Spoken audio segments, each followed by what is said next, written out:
Welcome back to the Mina Kimes Show, featuring Lenny, the only NFL podcast where one of the hosts hears mailbag and thinks, attack! That's Lenny. Mina Kimes.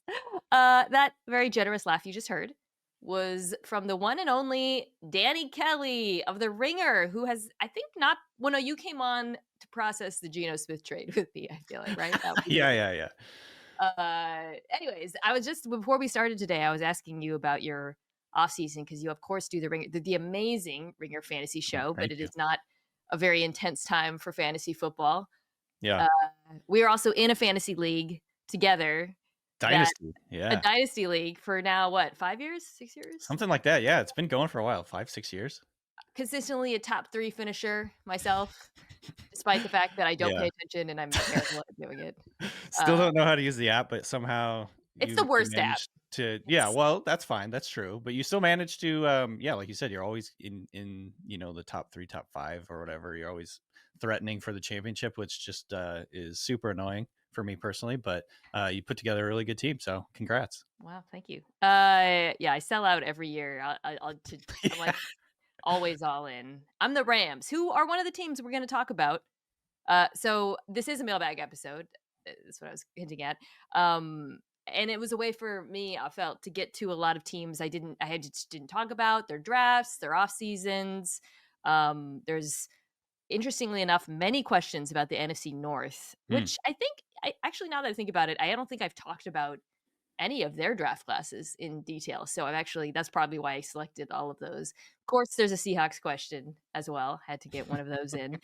There's one of my favorite questions in some time, which is about building a super team. Yeah. I was looking at that today. Well, let's start with one of these NFC North questions first. Sure. And this is one that it's about a team I did not talk about their draft at all. I put out these requests for questions on Blue Sky. If you're listening at Mina Kimes, I check it way more and actually read my replies there. So if you want to ask me stuff, that's where you should go.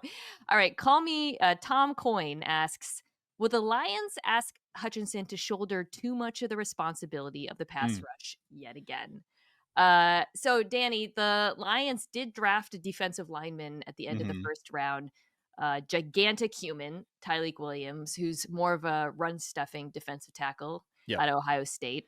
But other than that, they did not aggressively add to their pass rush this offseason. And of course, last year, when Aiden Hutchinson went down halfway through the season, the lack of pass rush depth became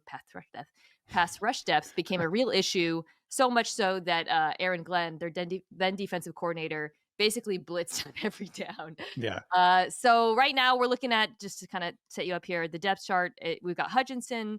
Marcus Davenport is still there, but he has, of course, been injured really the last 4 or 5 years a lot. Behind him, you have Josh Pascal, Al-Qadim Muhammad, Ezekiel Turner.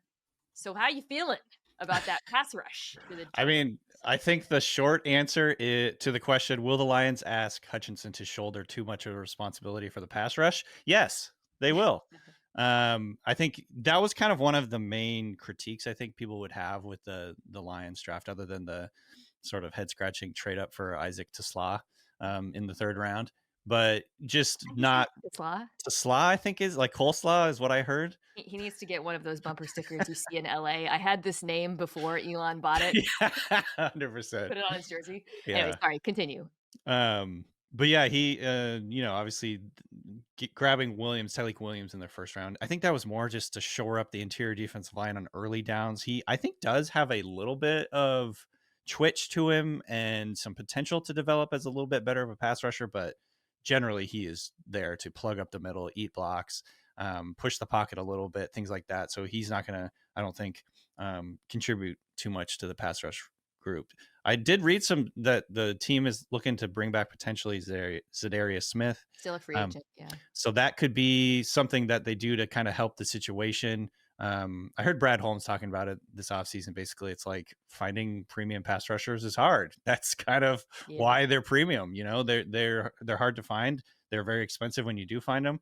And I guess just it didn't really work out for them the way that their board fell to address the pass rush position. That is really hard to say, pass rush position. But Yeah, so, I think if you're gonna quibble with this draft, it's that they didn't do that, and when they took Tyleik Williams, there were some pass rushers on the board still. Um, Yeah, there were. That was interesting to me. I was yeah. surprised. I was just so they took him at 28, and I'm looking at the draft right now just to kind of be reminded. So there was no other pass rushers taken in the first round because that was after the big James Pierce Jr. trade. Unless you But count Jihad Campbell, which I kind of oh do. yeah, yeah, right. So, but in the second round, actually not super early on, but the Cowboys took Donovan Ezeraku Mhm. with pick 44. I think the Panthers. Let me see. Was it in the second round where they added Nick um, Scorton. Scorton? Yeah, Yep, second round they added Nick Scorton. He was another edge rusher who JT Tuimoloau, yep. another Tyleik Williams, Ohio State teammate, went to the Colts right after Ezeraku, and then Princely Iman also Panther. So, anyways, there were pass rushers, and I think like one, we know Brad Holmes does not care about Positional value. consensus and that kind of thing. Right. Yeah, right. But the also, I think like it's a little tricky because they needed a guard. They added a guard in the third Mhm, round, and that I mhm. wasn't surprised at all. That was something they kind of needed to pick. I think the Williams pick was like a little bit surprising because they're so stacked already at defensive tackle, right? Like, but they do have more like pass rushing defensive tackles on their staff. So I don't know. I mean, I did a mock draft where I had them as a Trey Hendrickson trade partner. Feels Mm, like that's probably not going to happen, but that would be ideal in some ways. Although they're about to pay Aiden Hutchinson, so I don't know if they can pay two and he's gonna make all the money in the world, right? I right, don't know if right. they can afford 2 edge rushers that way. The funny thing about the Lions, I was just pulling it up, to see kinda how their pass rush numbers fell off without Trey Hendrickson. They really didn't. From week 7 on, Oh, they Hutchinson? yeah, I mean, well, so they let me rephrase that. They did and they didn't. It's interesting because, they were actually 5th in pressure rate with a four-man rush Mm, but they were only 26th in pass rush win and 31st in sack rate. So I think that's more reflects the fact that they were playing good coverage down the stretch. And I think that to kind of put a bow on this might be my biggest hope for them is that they improve on the back end because they got young corners. They added DJ Reed, which was a signing I absolutely loved. yep. So I think maybe more so than helping Aiden Hutchinson. Yeah, Aiden Hutchinson. That was a Trey Hendrickson. I'm not stereotyping here. More than helping Aiden Hutchinson with a pass rush partner, they might be helping him with better coverage. Yeah, I think that's the key, and like you said, they might, bring blitz pressure looks and kind of try and confuse quarterbacks that way. When you don't have elite pass rushers, that's kind of what you have to do, right? You have to Yeah, get creative in the back end, rotate coverage, bring blitzes and bring pressure from different angles, not necessarily blitzes, but just, pressure looks from different angles. And that's kind of how, you have to go about it when you just really don't have elite front four. Not every team, that's like obviously the ideal is like rush with four and get pressure. But there's not a lot of teams right now that are kind of built to do that consistently. So I just look at the Lions as having to do that. And like you said, they still could make a couple moves before the season starts, to, build that depth or whatever, add another guy or two. But yeah, right now that looks like a weakness for them, the overall pass rush group. The final thing I'll say on it is their new defensive coordinator, Kelvin Shepard. Marcus Spears spoke very highly of him. He was with LSU before Detroit, so I don't. I assume that's how he knows him. But he coached outside linebackers, so Mm, there's a specialty and expertise there. And then he coached the entire linebacking unit, which I think he honestly has done a fantastic job with Detroit. Bringing on those young backers and getting guys like mhm. Alex Anzalone to play really good football for them. So very optimistic about what he can do. I'm not going to lie and say I think this is a great group or I wish they hadn't added, but I'm not like it's not a four alarm fire for me. Right, sure. If that makes sense. I think that, Uh, yeah, the Lions, like the story of the Lions this year, just to wrap it up, is going to be how do they adapt to losing all that yeah, brain, like the 100%. brain trust, you know what I Coaches, mean? Like yeah, it's brain drain. And we've seen teams not be able to cope with that. Maybe Dan Campbell is just that good that it won't culture, be a huge difference. yeah. But yeah, I think that's kind of like you're touching on that. It's like that's kind of like the big deal here is how can the new coaches do in with what they have there on defense. All right, let's do the super team question. Yeah, this one's fun. This was fun. It brings up a lot of interesting angles, I think. Okay, so Maddie Light asked, if the Jets and Giants merged into a super team and were able to keep the best players from each team, ignoring contracts and salary Yeah. cap, would they be good enough to make the playoffs? So I put together the super team. I don't know if you did the same. I did. I tried. I figure it's probably pretty similar, but yeah. Okay, why don't you do defense? I'll do offense. Okay. The defense is lit. I know. I was going to say, I think the short answer is yes. This team could compete. I'm just looking at, honestly, both sides are pretty good when you combine the two teams. But I mean, looking at the defense, and I just jotted this down. Maybe and you can let me know if I missed anybody. But at the edge spot, you got Brian Burns, Crazy. Abdul Carter. Yeah. Brian Burns, Abdul Carter, Will McDonald, Jermaine Johnson, Kayvon Thibodeau, and that's just to start. Interior defensive line, you got, all pro guy Dexter Lawrence. You have Quinnen Williams. Plus, I like the pick of Darius Alexander.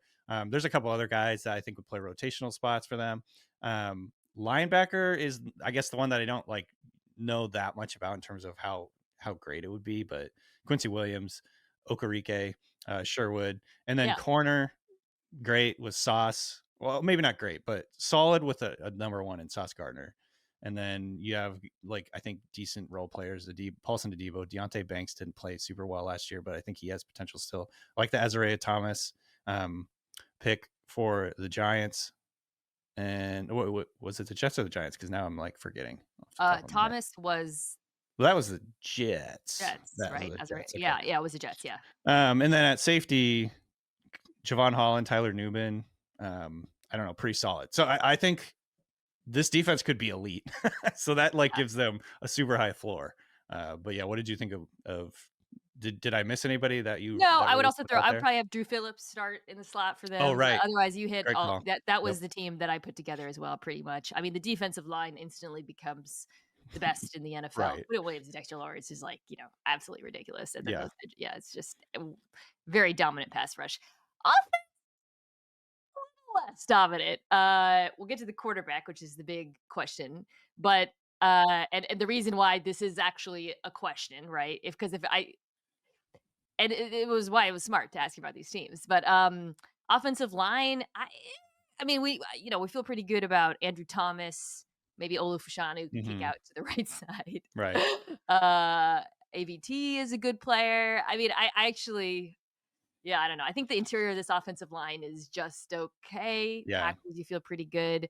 Receivers are led by Garrett Wilson and Malik Neighbors. I guess. Ooh. Yeah, that's crazy. I like that. Darius Slayton I chose as my wide receiver 3. Tight end's not as strong. I like Mason Taylor, who the Jets drafted, but he's a rookie. I guess Theo Johnson, who's now in his second year, is probably the Giants tight end one. And then we do like our running backs, Breece Hall and Tyrone Tracy. But of course, I'll do erasure. Yeah. And Scatabo. Quarterback. Who's our quarterback? So we're choosing between Justin Fields, Tyrod Taylor is his backup, Russell Wilson, who's a Giants starter, Jameis Winston, and Jackson Dart. What we do with QB1? I mean, I wrote down Russell Wilson with a splash of Justin Fields, basically the Steelers. Just running back the Steelers. Yeah, right. Can we get Arthur Smith to come back and come over here and be the OC here? But yeah, I think in terms of if we were actually building a super team, it would be Wilson with Fields doing sort of the run stuff, and then obviously developing Jackson Dart to be the starter down the line. And who knows how long that would take. But yeah, I jotted down Russell Wilson just because he's experienced and stuff. But you know what I mean? That's a huge question with this team is what would they do at quarterback? Quarterback position. When you asked me what do we do at quarterback, my response to you was, I don't know, call the Steelers. What did they do? Well, we don't want to do exactly what they did, which was, I don't know. I mean, yeah. It's funny though, right, to compare this to the Steelers because our offense is better than the Steelers' offense. Oh, because, I mean, Garrett Wilson and Malik Neighbors alone, and the run game will be much better. Mm-hmm. To go back to the original premise of the question, yes, I think this team makes the playoffs because I think we have probably a top 3 NFL defense. Our super team defense is outrageous. Also, Aaron Glenn is coaching the defense. Coaches are part of this too. If the offense can just be average, It's Yeah. like Steelers plus basically, this team, Yeah, pretty right? much. Exactly. All right. Let's pivot to another NFC North team I have not talked about at all since the draft, and that is the Minnesota Vikings. Mm. Patrick Gill asks, do you think the Vikings roster is really as complete as they seem to think it is? Or are there areas you're concerned about? As a Vikings fan, I never really want to believe something good might be true. I like Vikings fans, by the way. Yeah, I feel like I can relate to that. Good fan base. Yeah. I looked at the Vikings roster just kind of to reassess after free agency and the Yeah. draft, and I guess my overall takeaway is yes, it's pretty damn good, especially when you Yeah. consider the coaching. You know what I mean? The Yes. coaching I think can elevate, or it's like adding salt to a dish. It just makes everybody better. It just makes the scheme and the players fit together just so much better. And so I guess maybe if you look at the corner spot, that might be like a bit of a concern for them. They did make some moves Yeah. in free agency to kind of shore that up, but that would be the least deep spot on the team right now, just on paper. But otherwise, man, signing Jonathan Allen and Javon Hargrave in free agency shores up that defensive line. Obviously, they remade their offensive line. That was a huge priority for them. So getting so much better, I think, at least on paper again, getting so much better in the trenches on both sides of the ball this offseason. And you add that into a group that already has like one of the best skill position groups in the NFL, Justin Jefferson, Jordan Addison, Hawkinson, plus the running backs they have there. And, then obviously, the question mark other than corner is, of course, quarterback. What do we think? How confident do we feel in JJ McCarthy? The roster's really good. And I think JJ McCarthy couldn't ask for a much better situation to be dropped Yeah. into with especially with Kevin O'Connell at coach. So, I mean, I think that Viking fans are allowed to feel pretty optimistic about this, but then again, like they've had so many just horrifying playoff losses that I understand sort of the skepticism or fear in buying in too much. Yeah. Focusing on the offense first, you really could not ask for a better situation for what is a Yeah, redshirt rookie season for JJ McCarthy. And I love that for multiple reasons because obviously, um, you want a good situation. It helps you develop the quarterback, but it also helps you evaluate them. Like if he can't give totally. you, competent quarterback play in this offense, he's not that dude, and you're gonna know, pretty quickly. Hmm. Um, I mean, they were the most aggressive and active, like as you said, in the trenches on both sides. But it really felt like after the playoffs, really down the stretch, watching the interior of the offensive line just Yeah, get destroyed by the Rams in the end. They said never again and invested heavily both in right. free agency, bringing in both Colts interior offensive linemen, and then in the draft, Donovan Jackson. I thought was like a sneaky good pick for them Same. near the end of the first round, and really if he can play up to his potential, this could be one of the better offensive lines, I believe, in the NFL because the tackles we know are quite good. Um, Defensively, it's interesting, right? Because we were just talking about the Lions' brain drain.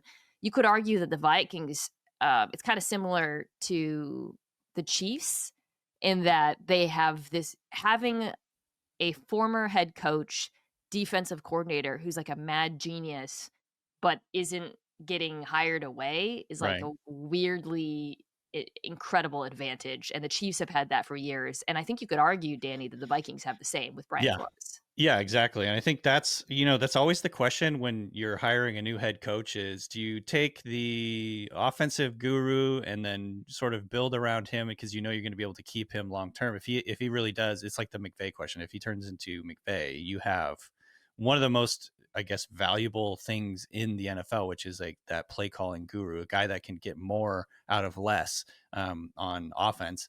Um, and then obviously, if you go with the defensive side, it's like, oh, well, we'll have defensive stability because we have this mastermind defensive guy. And like you said, the biggest, I think, competitive advantages or force multipliers are the teams that can keep both somehow. And obviously, Brian Flores' situation is very unique.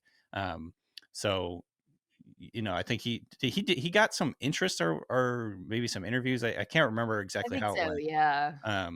But obviously teams when he's actively suing the NFL or whatever's happening with that right now, obviously, is I think keeping him from being seriously considered. So, yeah, it is a huge competitive advantage. And like I said, the coaching with with the Vikings is, it puts them, I think among the top teams in the NFC next year, just because they're able to get so much more out of those players. And it's not a big question mark. We know what we're getting with both of those guys.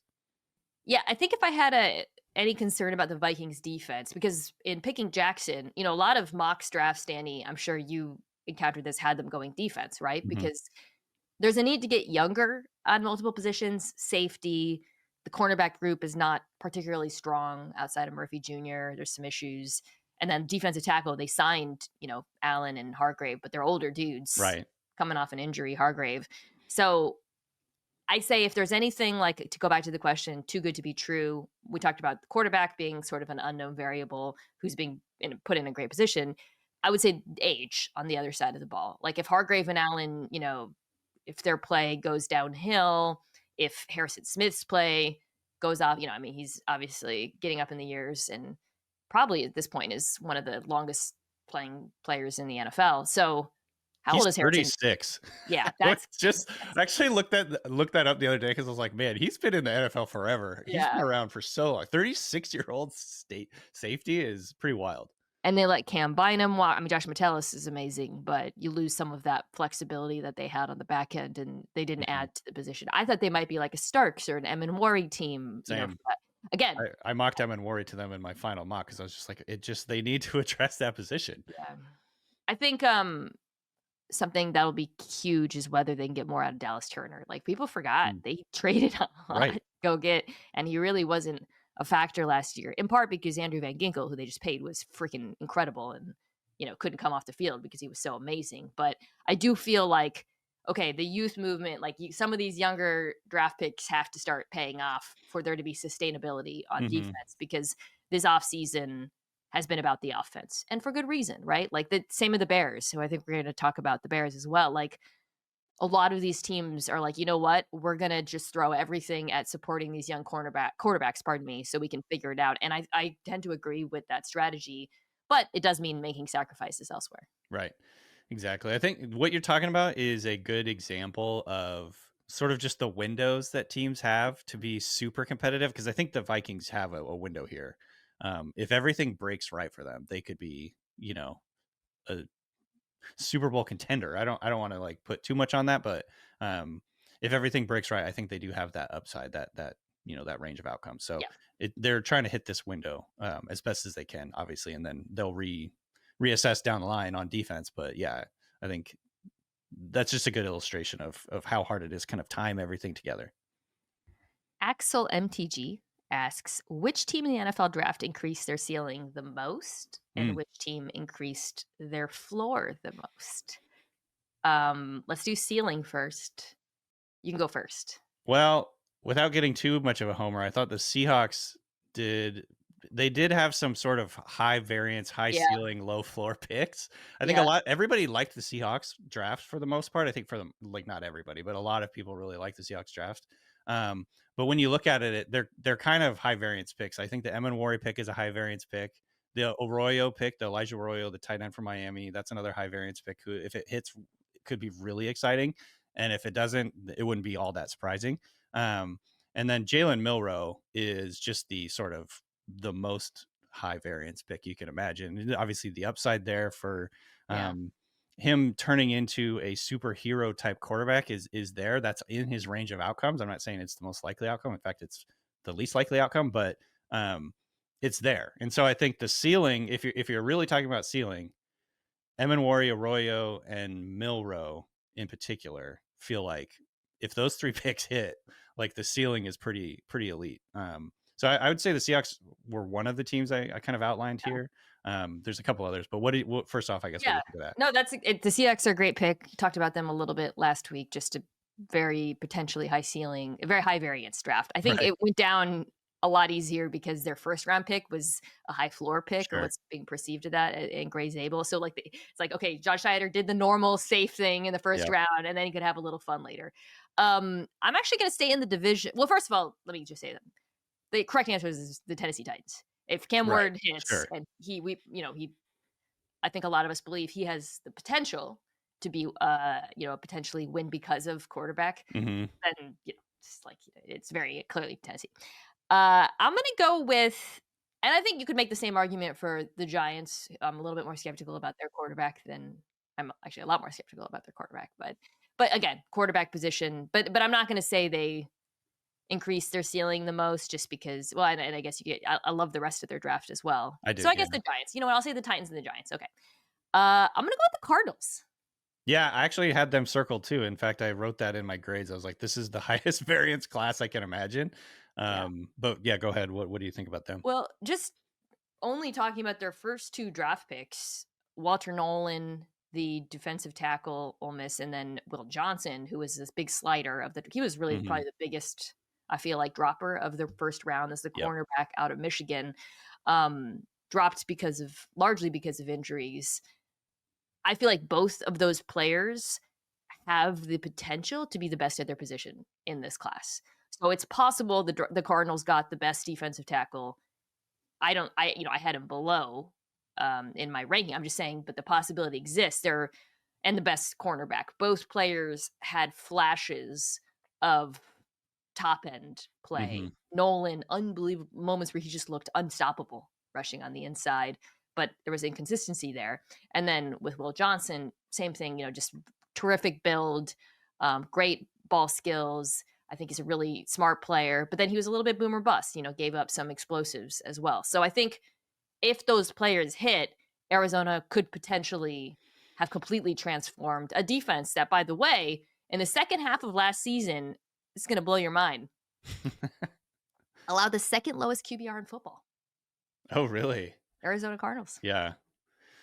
This strikes me as like the types of moves a team well, like if we look back in 3 or 4 years, is like these are the moves the team made to get themselves out of sort of being the also ran in the division. Yeah. You know what I mean? Like right now I feel like the Seahawks, Rams, and 49ers are the teams that have sort of dominated the division over the last few years. And these are swing for the fences. Let's get out of let's get out of the cellar. Not that they've always been in the cellar. They've been competitive, but I think these are the types of picks that you make when you want to do that. And I agree with everything you said. Walter Nolan, super twitchy, his ability to shoot gaps and his lateral agility and all that. It really, really stands out on tape. But then you hear things, and I'm not reporting anything, but just you hear that like the effort was a concern at times. And so there is, I think, a lot of variance with how he could end up developing in the league. They have to really coach him up and I guess like cultivate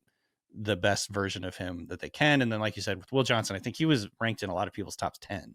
And if he can stay healthy, that will end up looking like one of the steals of the draft. So, and then I also thought with Jordan Birch from Oregon, the edge they took in the third round, same deal, kind of like where he's really physically impressive. And when he is playing with a lot of intensity, you can really see a lot of upside there. Like this guy could be really good. And I think he was a former big time prospect, big time sort of high school recruit, but just never kind of put it together for whatever reason, for a number of reasons. And that's why he went in the third round. But I mean, he's big, long, athletic, moves really well, pretty twitchy. And if he, can kind of harness all that in the pros and play, I think, just a little bit more aggressively and like with his hair on fire, he could be another really good pick for them that 3 years down the line, we're talking about one of the steals of the third round. So, but of course there's downsides with all three of these guys. Who did you have as the floor raiser of the draft? The Patriots. Yeah, the Patriots. I knew you were going to say the Patriots. Yeah. I was waiting for it. Yeah. Kind of an obvious one, I feel like, just because obviously they played themselves out of a top 3 pick late in the season, unfortunately for them. But they get a really high floor, I think, offensive lineman in Will Campbell with their first with the 4th overall pick. And then they ended up taking 6 guys that I had in my top 100. So I really like Trayvon Henderson. The first 2 picks are all about protecting Drake May, literally, as pass protectors, which I love. And Henderson is going to be good in the passing game, dump offs and things like that, explosive plays. That's what you want to see from your running back position, is the ability to get some explosive plays when it's not really asking a lot of the quarterback. And then I like the Kyle Williams pick. I think the Jared Wilson pick was really smart. He could end up being a starter for them long term. Josh Farmer, I had in my top 100. Braden Swinson, I had in my top 100. I went back and watched Craig Woodson a little bit more after they picked him because it felt like that was like a Belichick type reach. But I was actually pretty impressed with him. He ran like a 4.4, super rangy, kind of athletic, good sized safety. So he was another interesting pick. So, overall, I think they just raised their floor a ton. This is Agree. like great Vrabel, type of draft where you get guys in that are just going to be immediate contributors and first and foremost protect Drake May, right away. Do you remember how critical Bill Belichick was of the Drake May pick, by the way? I was thinking about that Yeah, that the is other kind of day, funny. looking at him on his book tour, and just like he really shaded the pick a Yep. lot. Yep. And yeah, well, um, yeah, the Patriots. And some of it also is just because the floor, like the players who these guys are replacing, were so bad. Hmm. That, like thinking about left tackle, Kyle Williams potentially being your wide receiver 3. So there's some of it when we talk about floor, it's like, okay, but if we can just get competent players. But, I've talked a lot of the draft. I don't need to get into it. It's almost universally beloved draft, I feel like. Hmm. Okay, final question of this half the pod comes from Como Joe. The Niners spent their whole draft, nearly the whole draft, on defense. Talked about this, the run defense emphasis. Hmm. The O-line was a major issue. Our boy Purdy, who we love, parentheses, doesn't have the physical tools to survive without a decent line, right? Parentheses. This seems like Kyle saying, I can make do without a line. Is there another message to take? Is Kyle right? So here's the current Niners offensive line. Trent Williams, left tackle, didn't play all of last season. At the end, he was Very injured. old. Yep. Old, when healthy, arguably one of or the best left tackle football. DJ Humphries is backing him up. Hmm. Ben Barch, Jake Brendel, Dominic Pooney, who was a big hit for Yep. them last year. That was a very good draft pick. And then on the right side, so it's Colton McKivitz and Spencer Burford. So they're running it back, really. Aaron Banks is the guy who's gone. Don't love it. I know. Not gonna lie, don't love it. And no one calls homers because we were just praising the Arizona Cardinals. Sorry, I mean, and then, I know you're about to pay Brock Purdy $50+ million. Hmm. Like, It is an interesting it's an interesting approach by that. It's another striking the 49ers are striking to me in the way, and this is what I was talking about earlier with finding like the right window to hit your Super Bowl window or whatever. The 49ers strike me as a team. It's like, my God, they've lost so many guys in the trenches the last year plus. It almost is unrecognizable looking at their defensive and offensive lines. There's just like a handful of guys where I'm like, oh yeah, Trent Williams, he's a badass, obviously. But and on defensive line as well, there's just like Nick Bosa and some guys. And so it just is striking how quickly things can kind of like yeah. rotate in and out in the NFL. I think to me, when I heard this question, my first reaction was basically just, this is not a statement about the offensive line, or Kyle Shanahan saying I can do everything I want on offense because I have the coolest scheme or whatever. It was more just a statement that if they want to contend with teams like the Eagles, Lions, Commanders, and Rams, among others in the NFC, they really just need to beef up their defensive line. And that's kind of like, they lost Javon Hargrave, Malik Collins, Leonard Floyd, Dre Greenlaw, Hufanga, and they've really faced a lot of, losses in free agency and injuries and all that stuff on their front seven and on defense. And I just think they really needed to like reset that. They were 23rd in rush defense DVOA last year. They gave up 24 rushing touchdowns. They just were, it's the old cliche, but especially I think in the current iteration of the NFC, where the best teams in the NFC right now can just absolutely just grind you to dust with their run games. They just need to be able to get off the field on defense. Robert Saleh is back, Mm-hmm. defensive coordinator.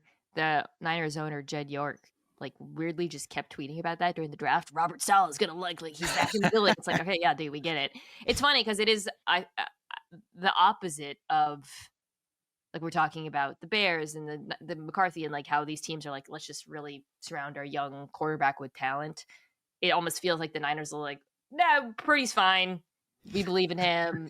And they're, in some ways they're right to, but like, Mm-hmm. I do feel like there's a little bit of hubris in how they're approaching the offensive line situation.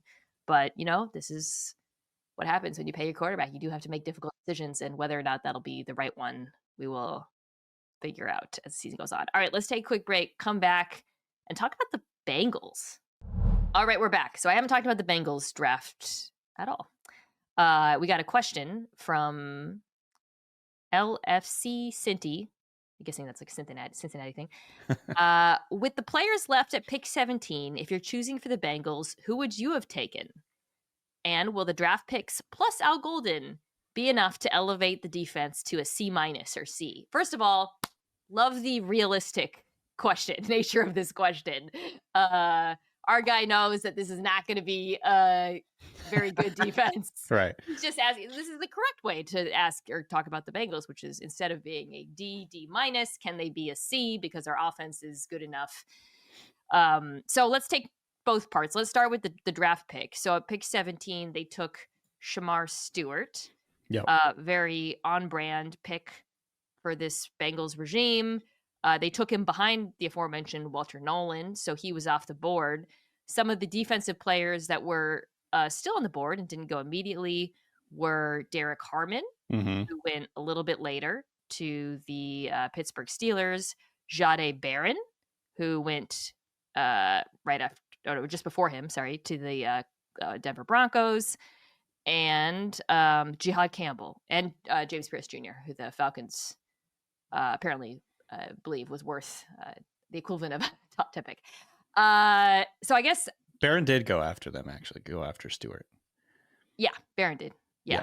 All those players did. Everyone I mentioned Right. went after Stewart. So I guess my question is just like, would you have taken any of them, or am I missing someone else that you would have taken over? Yeah, those were the three guys I had on my list. And it's not even necessarily that I had those three guys ranked higher. I think I had Campbell ranked higher than Stewart. But I think for me, again, this is another finding that window of going for a Super Bowl. They picked a guy who has such a wide range of outcomes. I think Stewart obviously has elite upside, and that's why they took him. This is one of the best athletes at the edge position we've ever seen. Based on his combine testing numbers, this is a very, very high level athlete. However, the production was almost non-existent, at least in sacks. Obviously, he was productive enough in terms of pressures and things like that to be optimistic about him. But at the end of the day, I feel like the Bengals needed a guy who could come in right away and be a big time playmaker for them. And you could argue that there wasn't anybody really on the board who could do that. I think Derek Harmon, maybe I would have liked more for them. That's the player who I'm looking at. Yeah. And I'm like, he's one who I'm really high on him. Yeah. And like the Bengals, first of all, the reason I could have mentioned, by the way, Malachi Starks as well. The reason why I'm naming guys at multiple positions is edge was obviously the glaring need, but they need every position. Right. Defensive tackle, linebacker, cornerback. So they really could have gone in any direction there. And yeah, I think what you said is really key here, which is Shamar Stewart was like the ultimate high variance player. Yeah. I think you bring up a really valid question though, which is, could the Bengals afford to take that kind of swing? Because it's not like the Lions. If he was coming in, it's like, cool, you can play opposite Aiden Hutchinson, right, come along slowly. Like they need guys who can play now, and right. That's not, there's, I think, reasonable concerns about whether or not Stewart is that guy. I mean, the other thing that makes you nervous is just they've drafted so poorly on defense the last few years, particularly on the, when I think about Stewart is not Myles Murphy, but that was another pick that I was a little bit puzzled about at the time, and he obviously hasn't worked out for them. But I mean, just looking at the defensive linemen, I guess Chris Jenkins, he'll play. McKinley Jackson in the 3rd round. Myles Murphy in the 1st round in 2023, DJ Turner, Jordan Battle, Dax Hill, CTB, Zach Carter, Joseph Asai, Cam Sample. Yeah, this is a great example too of just how missing on a draft, like basically not getting anything out of a draft for a couple of years, can really have it's lagging usually in terms of the results. But this was one of the worst defenses in the NFL last year, and it's because they kept swinging and missing on guys that they think could be big impact players. So yeah, I think that was like my main critique with the Bengals draft in general, was just they need guys who are going to come in right away and give them a high floor. And they chose the highest ceiling guy, but he also has I think a pretty low floor in terms of just Yeah, sack production. what is he going to be right away. Derek Harmon, the reason I bring him up is because he was one of the most productive guys on the interior last year, like full stop in college football. Just constantly creating pressure and disrupting the pocket. I would have been more excited about that pick. Of course, if Shamar Stewart turns out to be the ceiling version of himself, then the Bengals are going to be ecstatic, obviously. But I think It that, would yeah, be close to unprecedented. We talked about right, it, Deontay and I talked about it. We Danielle Hunter is the kind of the case right. study for a guy who didn't have sacks in college, but it's very rare for someone to Like have the that Josh level. Allen thing. Yeah, it's like Right. not Like, every great athlete is going to turn yeah. into Josh Allen. I did like the linebacker that they took, Demetrius Mhm. Knight, maybe a little bit early, but I think so. To answer the second part of the question, can they be a C minus? So you're looking at Stewart, Osai opposite Hendrickson. And the inside, I mentioned Jenkins, BJ Hill. I actually quietly liked the TJ Slayton signing out of Green Bay. The linebacking group was a nightmare last year, so the hope is Demetrius Knight can start contributing early on. I think I think I could see him being good against the run early on and maybe struggling a bit in coverage. And then the corner group is the same: CTB, DJ Turner, Dax Hill coming back, from the injury, Jordan Battle, Geno Stone. So I think your best case scenario, the thing that gets you to the C minus, is if you can get something out of Stewart, if Knight plays right away. And then I think the secondary is probably the group that I'm the most optimistic about being a little bit Mhm. better than they were last year, because I think there was, the injuries and complicated scheme. Maybe if they simplify things, it could help. Just Um, development overall too of young guys. yeah, Yeah. that's going to be, I think, what this comes down to is like, is Al Golden good, better than Lou Anarumo was at developing younger players? And I don't have an answer for that. I think it's an uphill battle though, to say the least. But yeah, that is definitely what it's going to come down to. Um, this is a fun question from Steve Holzapfel. Steve Holt. Steve Steve Holt. Holt. Steve Holt. Arrested Development. um, Given the short average tenure of offensive coordinators, does it make sense to draft certain positions based on scheme fit? Hmm. I want to be excited about the Caleb Johnson pick, Steelers fan. Seems to get good marks almost exclusively because of the fit with Arthur Smith's style. But if Smith is gone in a year or two, then what? I think this is an awesome question. Yeah, that is a good question. We draft nerds, we love to be like, he's a great fit for like imagine the example that comes to mind is like 2 years ago, I could imagine people being, or a year ago being like, perfect fit for Bobby Slowick's offense. And then a year later, Bobby Slowick's gone, right? Right. So I think he brings up a really good point, which is, should we be looking at draft picks through that lens? That is a tough. That's because I think generally that's what we have. This is the information we have. This is the scheme he's going into, and Yeah. I think in terms with Caleb Johnson in particular, I really like Caleb Johnson, but he needed to go to a team like this. So I think that's It's a why good there's team. excitement about it, is because yes, he did get that landing spot, um, where it makes a ton of sense. He's, our buddy Nate Tice comped him to Honey I Shrunk Derrick Henry, in terms of play style, where he needs a little bit of a runway to get going, but once he does, he's really explosive, breaks a lot of tackles, great vision. I'm talking about Caleb Johnson now. And I think he really fits the Arthur Smith offense, and so I think that's the information we have right now. And the reason Caleb Johnson was a third round pick is because he doesn't have, I think he's not like scheme transcendent, you know what I mean? And so ultimately, if Arthur Smith is gone, then Caleb Johnson is not going to end up, and they switch to a non-zone running Yeah. scheme, then people will regret the pick. But it's a third rounder; like, that's not the end of the world. Right. If this was a first rounder, then maybe we have a different discussion. But generally, I don't have a problem with doing it this way. Also, with the Steelers, they're just so.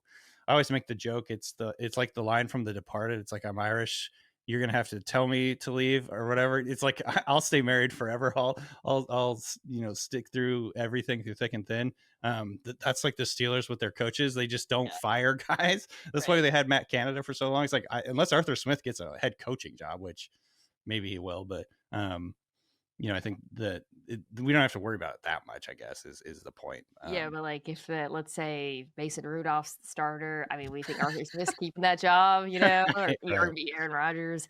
I think it's scheme fit is the kind of thing where like after kind of thinking through this question, if there's a lot of stability, if it's like Kevin O'Connell's your head coach, then I think it can Yeah. take on outsized importance because it's going to be the same offense, not just this year, but for quite some time. Right.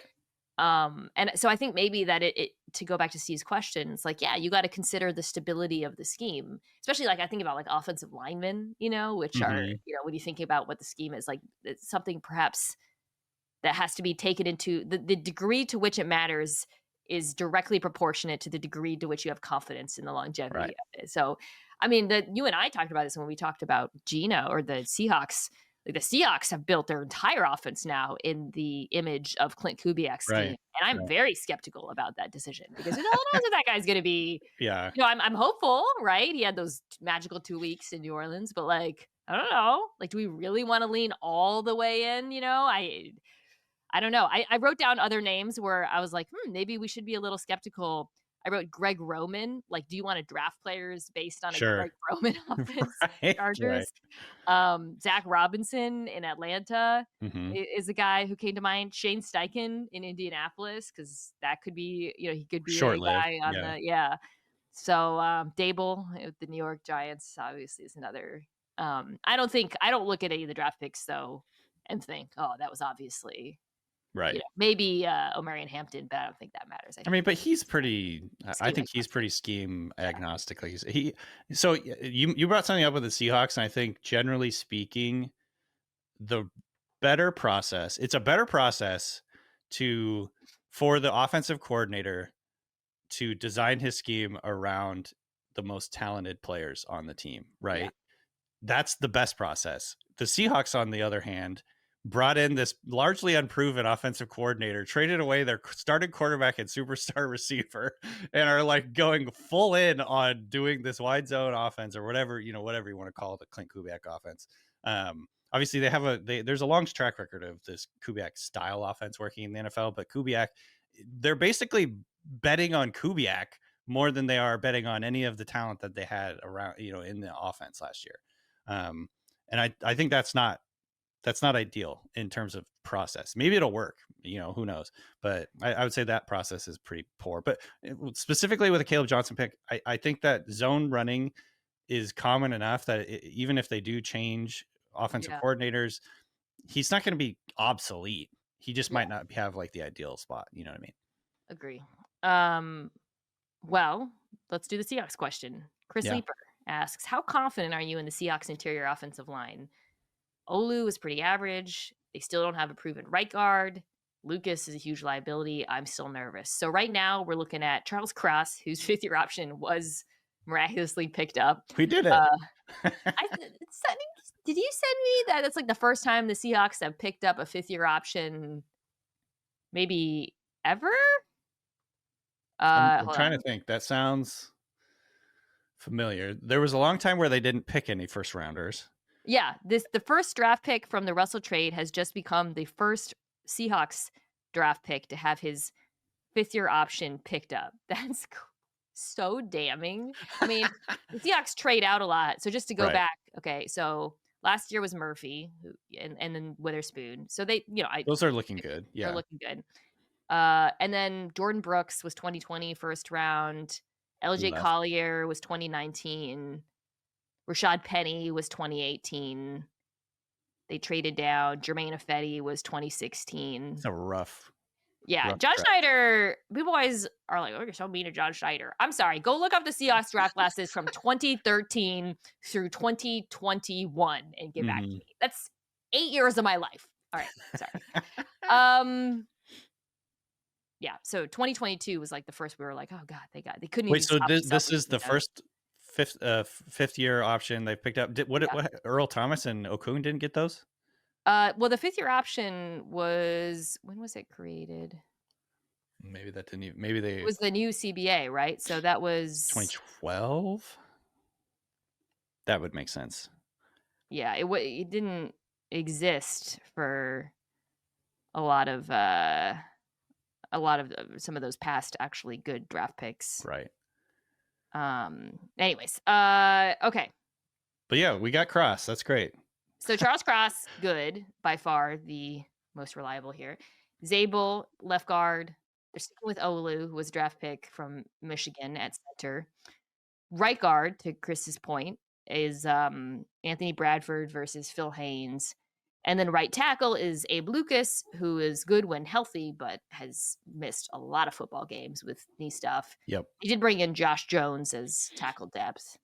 Zabel himself, by the way, has interesting multi-position flexibility, Right. which I think, I mean, we really counted on 17 games out of Abe Lucas, right?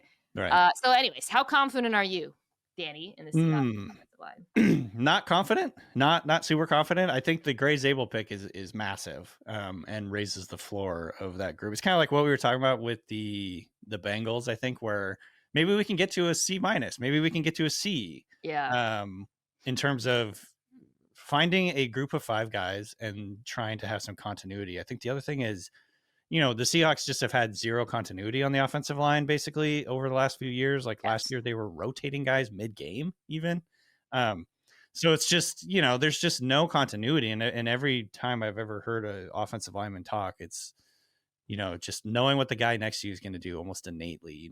It's working together, having that chemistry, and it is such an important part of it where, you're communicating and working together to get blocks done. It's not like you have 5 individuals, you have an offensive line. So that's been a huge problem too. So, I hope they can just find 5 guys and plug them in, and hopefully, they can get some semblance of health, and then you can get probably to like a C level. But Gray Zabel helps, but this is still probably going to be considered one of the worst offensive lines going into the season. I would imagine for the offensive line gurus grading, this is still going to be one of the worst offensive lines.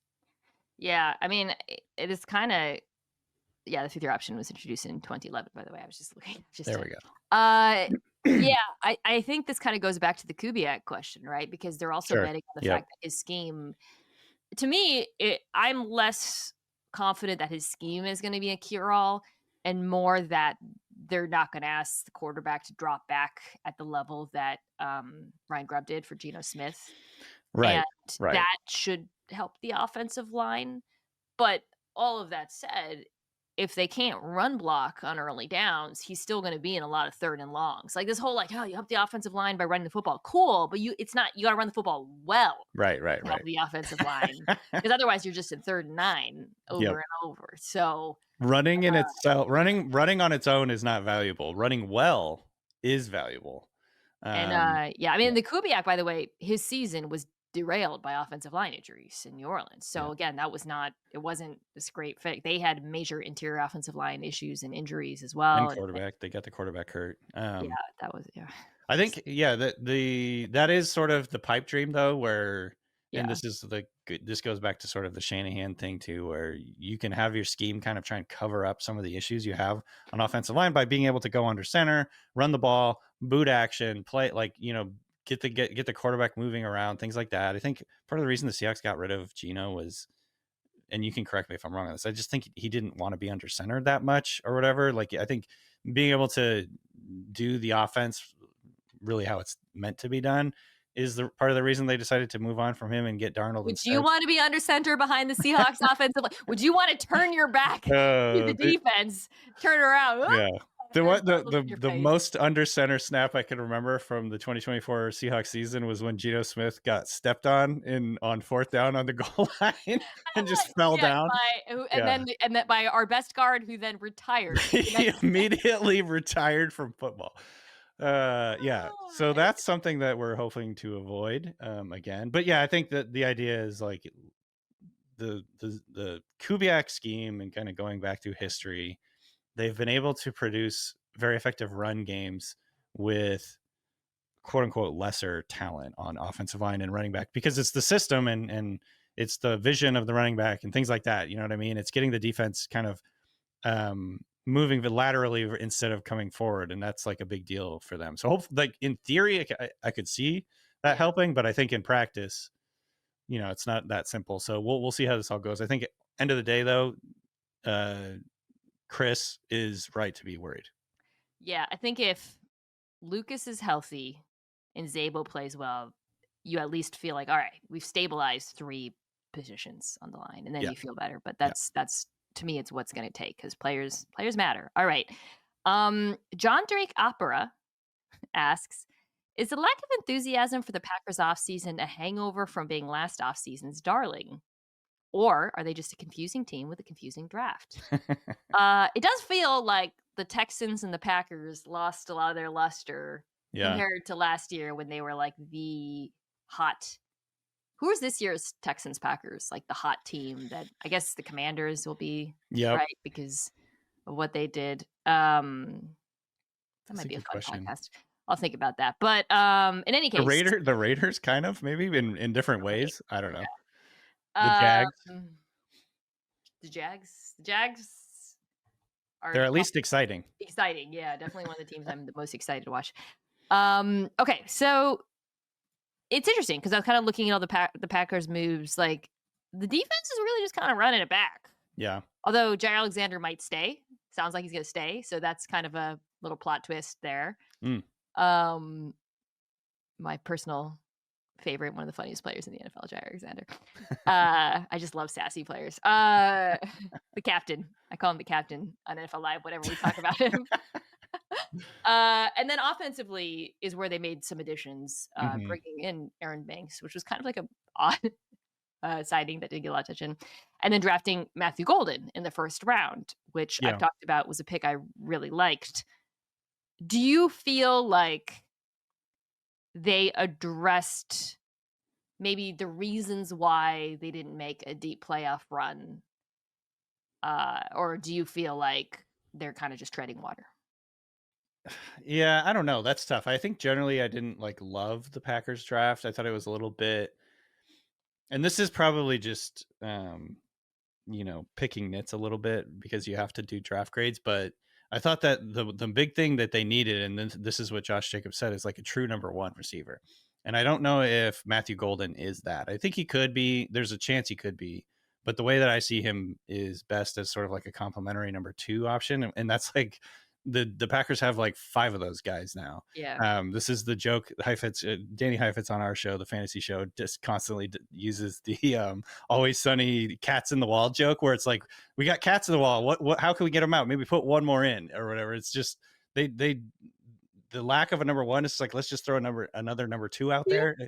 You know what I was thinking of? There's a great bit that you and I shared in our group chat, or that we laughed about. I think the comedian's name is Caleb Heron, where he's talking about Elon Musk and how he has an army of 2s behind him. Right. I'll look it up. Here comes the army of 2s. Here comes the army of 2s. Yeah. That is something that I think you could argue. Right. Baggers just have an army of 2s. This is the theme. I Here love come the the army pick. of 2s. I want to be clear. I love the golden pick. Yeah, but yeah, it is. But I will say, I do feel like at least, first of all, I don't know if there was like after McMillan a guy who was like a true obvious number 1, and I also think he gives them explosive big play potential, which is really what was missing here, right? Yeah, and I think it is it's silly, I guess, because ultimately Golden, I think, is a good player, and picking a good player and adding him to your team is also a good thing. So generally, that yeah, that's good. You added another good player. I think ultimately Romeo Doubs and Christian Watson. Romeo Doubs probably not long for the team, or at least like a couple years down the line. Christian Watson can't stay healthy, may not even play this year. Jaden Reed, I think, somewhat limited in terms of his utility. I don't know. Like, I think he could play in 2 receiver sets, but they just didn't do that last year. And so, ultimately getting a good player to help your quarterback is a good thing. So I think it's just splitting hairs a little bit the way that I was doing my grades. And then the Savion Williams pick was super interesting, I guess. It just, again, another one that just like didn't really make sense to me, but it's still fun. And so, yeah, I mean, the Packers seem to constantly find gems at every position in the later rounds. Brian Gutekunst has been arguably much better at drafting in the later rounds than the first round of the draft. So perhaps one of these players, could be a contributor. I do think it would have been nice for them to get better at edge. But I also like what you saw in the second half of the season and down the stretch from Jeff Hafley's defense. Certainly in the playoffs, like the defense was not the problem. It was pretty damn impressive. So offense, I feel like to go back to the question, there's a lot of skepticism right now around Jordan Love. I'm still a huge fan of his, but he obviously has to be more consistent this coming year. And, it's his third year, right? Like, it's not, I mean, he lost a lot of this last season to injury. So I would give him a little bit of the benefit of the doubt. Yeah. I'm still pretty. It'll be interesting because we've done all these AFC North teams. Might as well do the Bears question next. By the way, I don't know how I'm going to rank these NFC North teams. I really you got to be difficult when ranking season comes. But yeah, let's do the Bears question Sure. because it's actually pretty similar in some ways to a lot of these other questions. So there's two Bears questions. Raymond, 1985, asks, "What are your thoughts on the Bears D? They really struggled at the end of last year." Adam for oh 07 asks, what do you think of the Bears draft? First two picks seem interesting. What about after them? Do they intrigue you? Do you think they have enough on both sides of the trenches to be competitive? So the Bears are very similar, I think, to a few of the teams we talked about, the Vikings, in that they went all in on offense. They did sign on defense. We could talk about this, a couple players, but for the most part, it was very obvious the priority was like, let's never, like what happened to Caleb Williams last year, which some of it was Caleb Williams' fault. Let's completely change. I do like it when these offensive coaches come in and they're just like really focused on their side of the ball. Yeah. Speaking of the Jags. But like, yeah, so the Bears obviously added very heavily to the interior of their offensive line in free agency, or actually ahead of free agency for the most part. And then in the draft, you add Colston Loveland at tight end, and then your next pick's Luther Burden the third. So before we get to the defense, let's talk about the draft really quickly. Yeah. They also added a tackle out of Boston College, Ozzie Trapilo. Don't know if you have. And then in this later in the second round, a defensive tackle who is somebody that I watched a little bit, Shamar Turner out of A&M. Yeah. Did you like the draft? I did. I think for the most part, it's heavily weighted to the top. I kind of came into the opinion, and you mentioned it, like new offensive coaches come in and just like look at their side of the ball. But I think that's actually what they needed to do. There's nothing more important.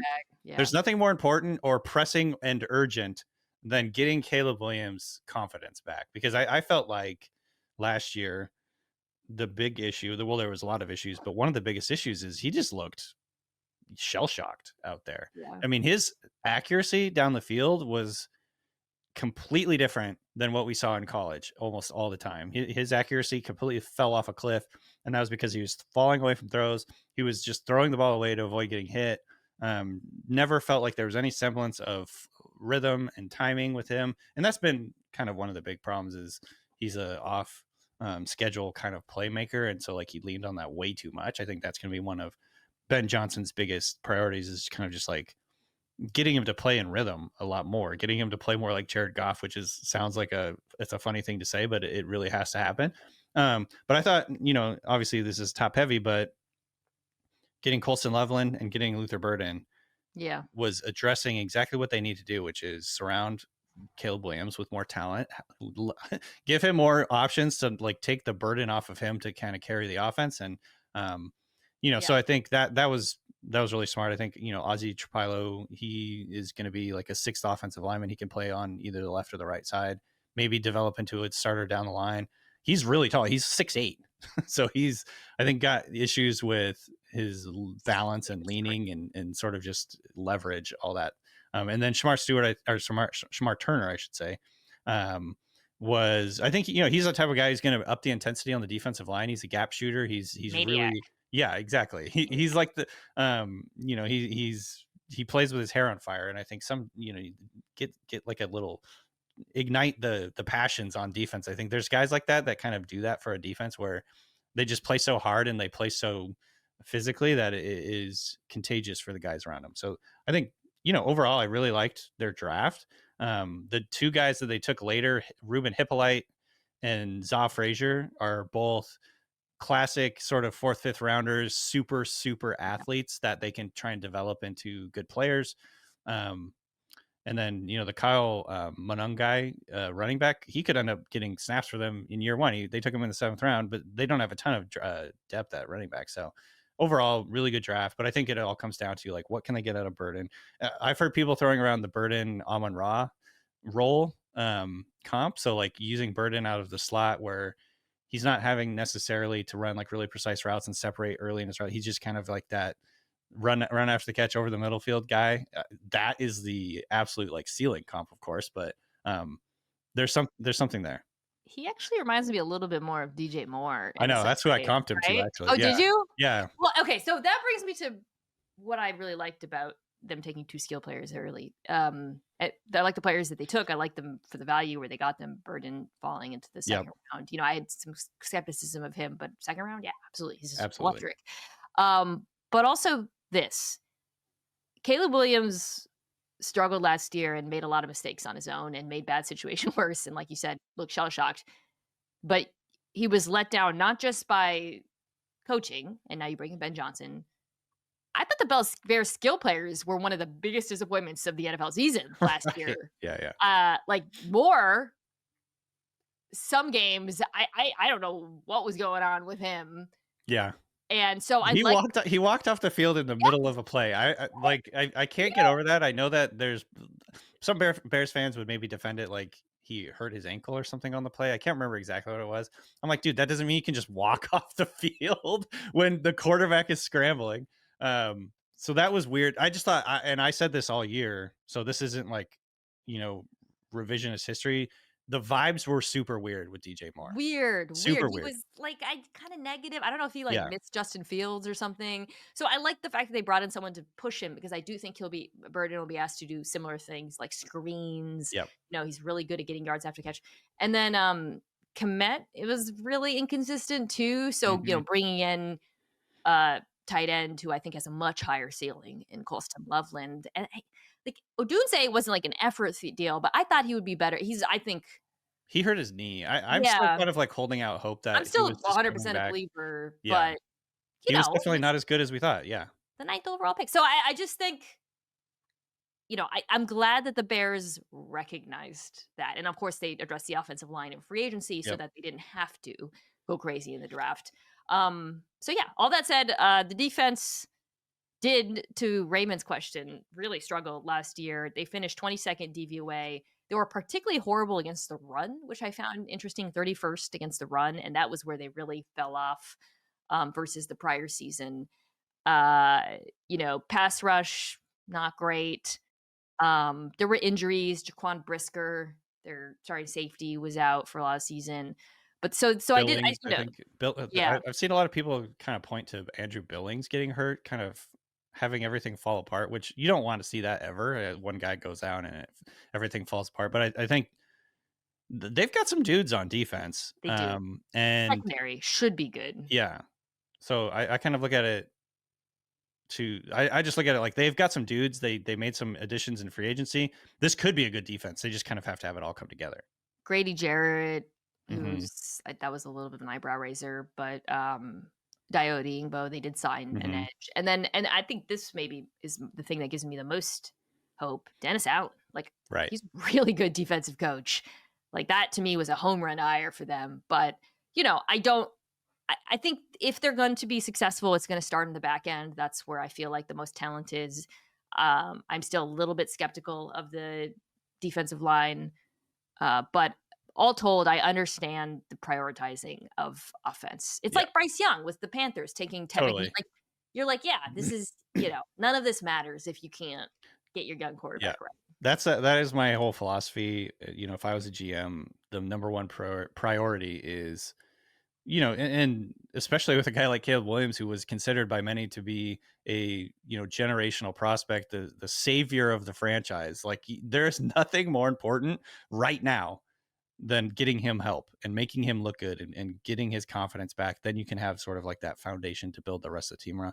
I don't know if anyone considers the Bears playoff contenders this year really, but I think the most important thing is just getting Caleb Williams to play like any semblance of what he played in college, how he played in college.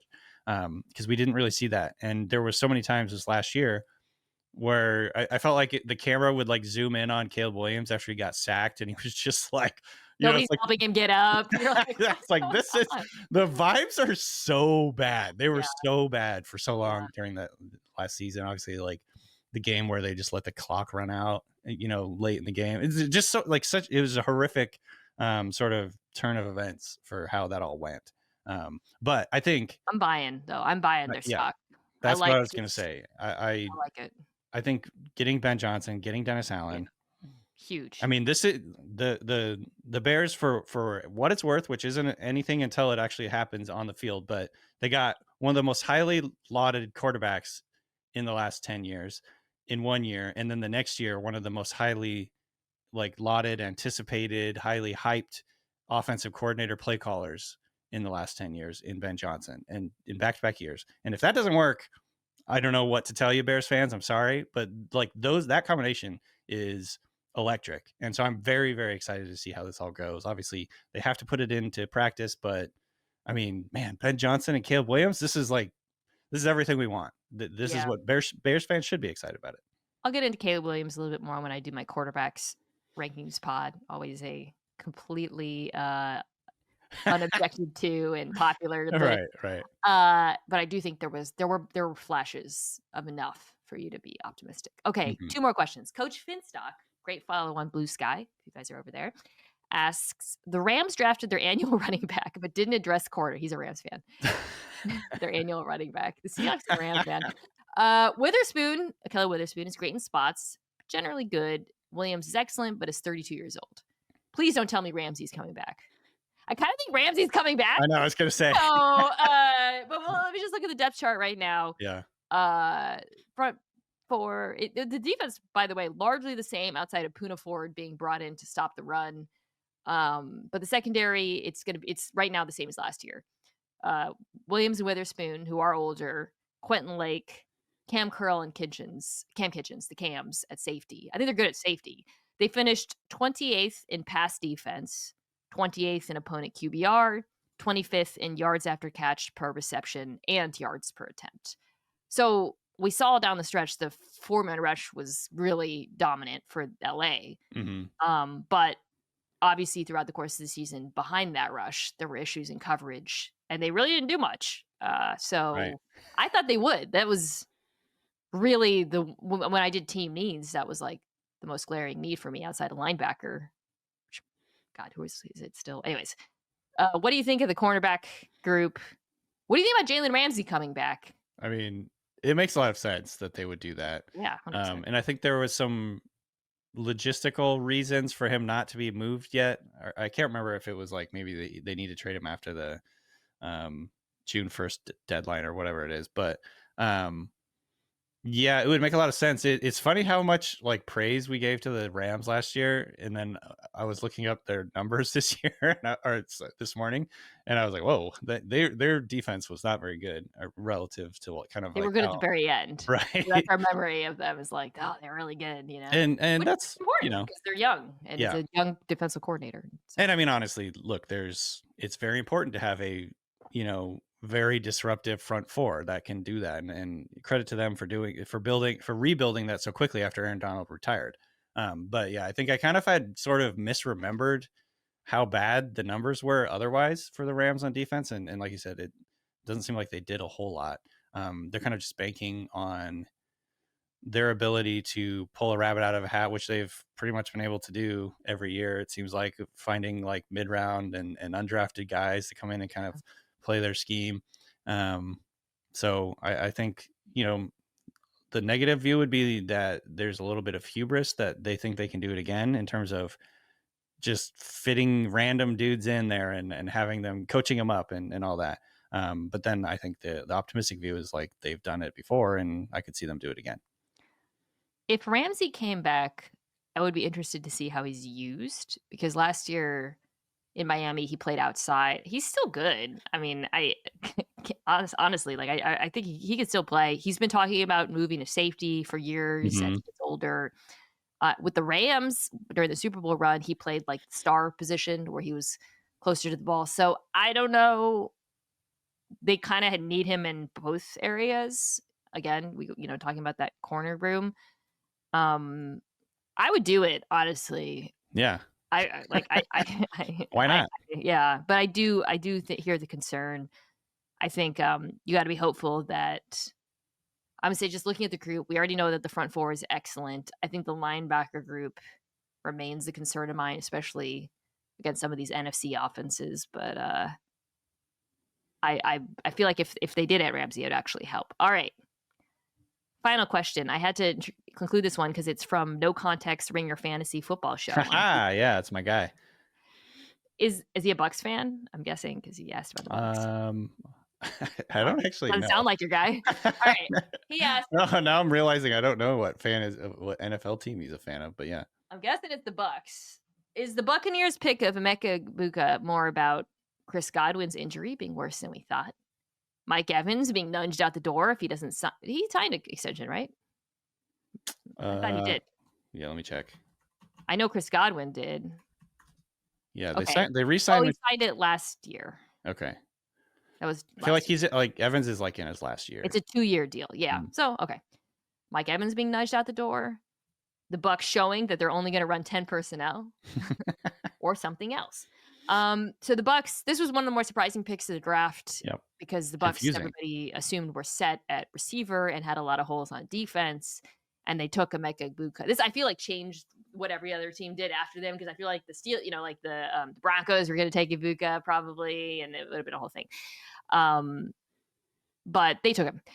So now they're loaded at receiver. It also feels a little duplicative because Egbuka does have a very similar skill set to Chris Godwin, which is why this is, I think, a completely reasonable question about what could there be other factors at play, especially considering the age of the top 2 receivers on the team. I think, yeah, and I actually comped Egbuka to Chris Godwin, so that worked out pretty well. I think my first impression of this was I was a little confused, like everyone, in terms of just overall value. I think my conclusion, this is not based on any inside information. It's just based on kind of, I think, what the Bucs did here. My assumption is that he was just their highest ranked guy on the board, and they just decided to take a really good high floor, future Pro Bowl caliber receiver. He's just so good in so many ways. He's not flashy, not a sexy pick, but he has awesome hands. He's a good route runner. He can run after the catch. He's a great blocker. And he's versatile, and and everything you hear about him, he's just like the best guy. So it was just like, I think they were just like, we can't pass up this really good player. We have him, our highest ranked player on the board. This is an especially weird season in terms of there's just a handful, or especially weird draft. There's a handful of blue chip players at the top. And then, it's just flat in terms of, I think, the other kind of guys. I think the grades were all over the place. I do think it was just confusing from the point of view that Jalen McMillan and Chris Godwin are even a little bit redundant. Now you add in a third guy who's ostensibly a slot receiver. I think part of the reason they did this is I think a lot of it is what you said. I just think that he was their best top guy. Yeah. And I do think, they're 1 and 2 are old, right? Exactly. You're planning for 2 years down the line. Now, part of again, Jalen McMillan was a big hit for them last year. So that's, again, they feel like pretty stacked at receiver already. Mm-hmm. But I think some of it also has to do with just the way the board shook out, just looking at the first round and who I think teams felt there was a pretty big drop off at edge. And it kind of goes back to some of the other stuff we were talking about, the Detroit, for example. And so they didn't feel like, James Pierce Jr., for example, was worth taking there. They passed on a bunch of corners. Sade Barron, they passed on Hairston. They already have a pretty good nickel in Tyke Smith, but they passed on Hairston. They passed on Amos later, but they did take a couple corners. I actually really liked both of these picks, both Ben Morrison and Jacob Parrish out of Kansas State. Gives them kind of like Morrison, for those who don't know, he was like one of the best corners in college football. Then he got injured. He was struggling a little bit before the injury last year, but he was kind of a tough eval. And then Jacob Parrish, very Todd Bowlesy type cornerback. So I think the defense, which was the bigger issue last year than the offense, certainly, still needs edge. They did sign Hassan Reddick to a 1-year deal. Mm-hmm. But I also understand why they didn't take an edge, I guess is what I'm saying. I wouldn't have minded if they had taken Jahad Campbell, but I know I say that about every team. But he, to me, was like the perfect Levante David's successor Right. and gives you pass rush. So that would have been probably the one player who I would have liked to see. I'm with you 100% on that. I think, but you have to take into account there was multiple injury red flags with him. I want to say he has to get surgery on his shoulder still, or he's coming off of his shoulder injury. I can't remember what it is exactly, but yeah, the reason he fell is because it's injury related, and so you have to take that into account. You can't just say, "Oh, they passed a better player." Well, I think they looked at this was, we just feel like Igbokwe is more complete, higher floor, just better overall prospect. And especially at the positions we're talking about here with edge and corner, I think every edge and corner in this range had some pretty big question mark attached. Yeah. You know what I mean? Where Igbokwe just doesn't have that many question marks, other than maybe he can't play outside, or he's not the best outside, he's best inside. But I think, with all the edge players, it's like either a size thing, an injury thing, they're one dimensional, whatever it is. I think that's the reason some of these edge players fell.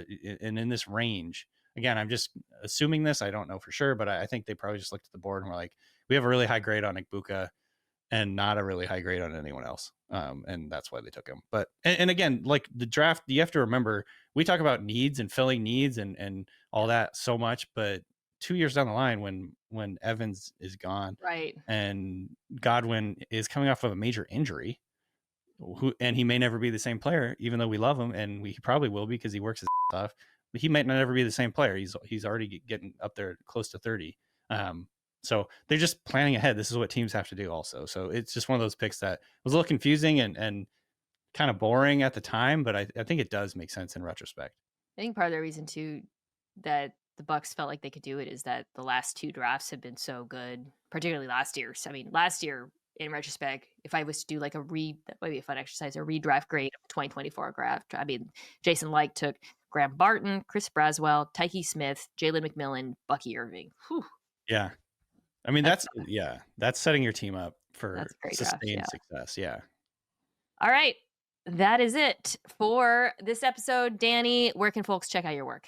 I can check out the grades that I've been mentioning at NFLdraft.theringer.com, or just go to the Ringer and find my draft guide, and then listen to my podcast, The Ringer Fantasy Football Show. We do the Ringer NFL Draft Show during the draft season, then back to fantasy already. So when are you going to have me on to talk about my dynasty team? Let's do it. We can do it soon, this summer sometime. I don't want to. Your team's getting up there in age. I know it's not great. My quarterback is about Windows. My QB1 is Derek Carr, which Jackson was one of the all-time terrible trades in my favor. Or not Derek Carr, probably Jared Goff. Jared Goff. Okay, gotcha. I say Derek Carr or whatever. Anyway, you said Jared Carr, Goff. Yeah. Okay, yeah. So I also have Derek Carr, which is not great these days. But Derek Carr or Jared Goff, he traded me for like nothing. Like back when Jared Goff was when he was like at the low point. Yeah. And then I have Sam Howell, Spencer Rattler, and Jameis Winston. Ooh. Not ideal. Got some work to do. Yeah, I do have some work to do. I mean, the rest of your team is pretty damn elite, though, I feel like. Receiver room is not great. My all-time, nobody cares about this. My all-time elite pick was Trey McBride, like in the third or fourth round. Yeah, I remember that. Whew, buddy. Even if he doesn't score touchdowns, he's been an awesome pick for your girl. Thank you as always to everybody who tuned in. You can also watch this on YouTube at youtube.com/@Mina Kimes. I'm going to start putting out some YouTube off-season content pretty soon. Thank you as always to my friends at Omaha Productions, Kirsten Sebecki, Anthony Jimenez, Owen Saylor, Jack Foster, and Tucker Tashchin. And I'll be back next week.